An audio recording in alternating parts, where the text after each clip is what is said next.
اور جتنے گورنمنٹ کے یا پرائیویٹ میڈیکل کالج کے کیٹیگری اے میں جس کو ایڈمیشن ملتا ہے مسلم اقلیت کو، ان کی فیس مدد کرتے.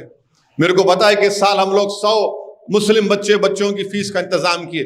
یہ کام مجلس نے کیا. دیکھیے سالار آج نہیں ہے دنیا میں، سالار چلے گئے، زمین میں چلے گئے، زمین ان کے جسم کو اپنی غذا بنا لی، مگر سالار جو کام کر کے گئے وہ صحاب جاریہ کا کام مرحوم قائد نے کیا. تو میری آپ سے یہی گزارش، اگر آپ نیک بنیں گے، قابل بنیں گے، تعلیم یافتہ بنیں گے، تو آپ کے ایک تعلیم یافتہ بننے سے صرف آپ کے گھر میں علم کے نور سے اندھیرا دور نہیں ہوگا، بلکہ آپ کے محلے میں، آپ کے دوست احباب میں، آپ کے شہر میں ایک انقلاب برپا ہوگا. تو اس لیے بہت ضروری ہے کہ آپ ان چیزوں پر غور کریں. ہاں مجلس کے مخالفین تھے، اس وقت بھی تھے اور آج بھی ہیں اور کل بھی رہیں گے. جب سالار میڈیکل کالج انجینئرنگ کالج شروع کیے تو مجلس کے مخالفین بولتے تھے، کیا بولتے تھے؟ ارے یہ صلاح الدین اویسی جذباتی تقریر کرنے والا، یہ ہمیشہ جذباتی تقریر کرنے والا، یہ شیروانی میڈیکل کالج کھولیں گا، انجینئرنگ کالج چلائیں گے. ایک بہت بڑی میٹنگ حیدرآباد میں ہوئی تھی سرمایہ داروں کی. وہ سرمایہ دار اس وقت بھی مجلس کے مخالف تھے، آج بھی مجلس کے مخالف ہیں. اس وقت بھی مجلس کے مخالفین کو پیسہ دیتے تھے، آج بھی دیے ہیں. اس گھر میں بڑا سرمایہ دار کے گھر میں بڑی بریانی پکی اور بولے اویسی صاحب یہ بریانی ایسی ہے، اس میں اتنا کیا وہ زعفران ڈالے، وہ پوٹلے کا گوشت ڈالے، وہ بہرحال بہت بڑی دعوت کیے. اور دعوت ہونے کے بعد سالار سگریٹ پیتے تھے. بولے بلائے کیوں میرے کو، بولو آپ. تو بولے دیکھو صلاح الدین اویسی تم یہ کالج نہیں چلا سکتے، آپ نہیں جانتے میڈیکل انجینئرنگ کالج، ہم لوگ پڑھے لکھے ہیں، ہم فلاں ہیں، خاندان ہیں، پاندان ہیں. بہرحال بہت بولے اپنے بارے میں، اپنے باپ دادا کا ذکر کرے.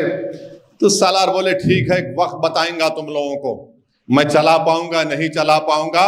اور سالار میں بیٹھا ہوا تھا اس میٹنگ میں، کم عمری تھی میری. سالار بولے ایک دن آئیں گا، تم لوگ آئیں گے اپنی اولاد کے ایڈمیشن کے لیے دارالسلام کو دیکھنا. تم سالار اٹھ کے چلے گئے اور گاڑی میں سالار اپنا وہ سگریٹ سلگا کر بولے کہ یہ لوگ میرے کو اپنے گھر بلا کر میری توہین کرے، اللہ میری عزت کی لاز رکھیں گا. اور میں دیکھا اپنی آنکھوں سے جب میں MLA بنا، وہ تمام کے تمام لوگ سالار کے سامنے آ کے بولے کہ ہمارے یہ فلاں ہیں، یہ ہے. سالار بولے یاد ہے، لو تم میرے پہ انگلی اٹھائے تھے. یہ کام مجلس کرتی ہے. تو مخالفین مجلس کے پاس کچھ بھی نہیں ہے، ان کو نہ اسکول معلوم، نہ اسکول کی اینٹ معلوم، نہ اسکول کا بلیک بورڈ معلوم. ان کو ایک ہی معلوم، بس مجلس کے خلاف بولتے رہو، گالی دو مجلس کو. ارے تعلیم کے میدان میں جو مجلس نے کام کیا، یہ تعلیم ادارے کس کے ہیں؟ میرے ہیں.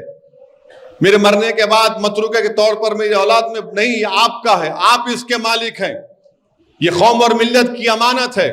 مجلس سے مخالفت اور حسد کیوں؟ کیونکہ مجلس تعلیم کے میدان میں کام کر رہی ہے.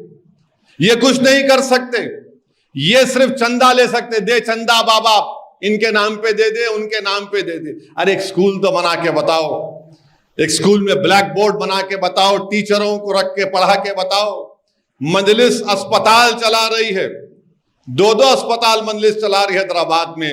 اور یہ فارمولا سیاسی طاقت کا استعمال کا، سیاسی طاقت کا استعمال کا فارمولا، مسلمانوں کے اتحاد کو کیسے مسلمانوں کے فائدے کے لیے استعمال کیا جائے، یہ کس نے دیا؟ ہندوستان کی سیاست میں مرحوم قائد سالار ملت نے دیا. بہت لیڈر آئے مختلف سیاسی پارٹیوں کے، وہ بڑی بڑی باتیں کی، اپنی ذات کو مضبوط کر کے چلے گئے ہوں گے، مگر سالار نے کام کیا. تو میری آپ تمام سے گزارش ہے کہ آپ کو تعلیم یافتہ بننا ہے، خوب طاقتور بننا ہے. انسان دولت سے طاقتور نہیں بنتا.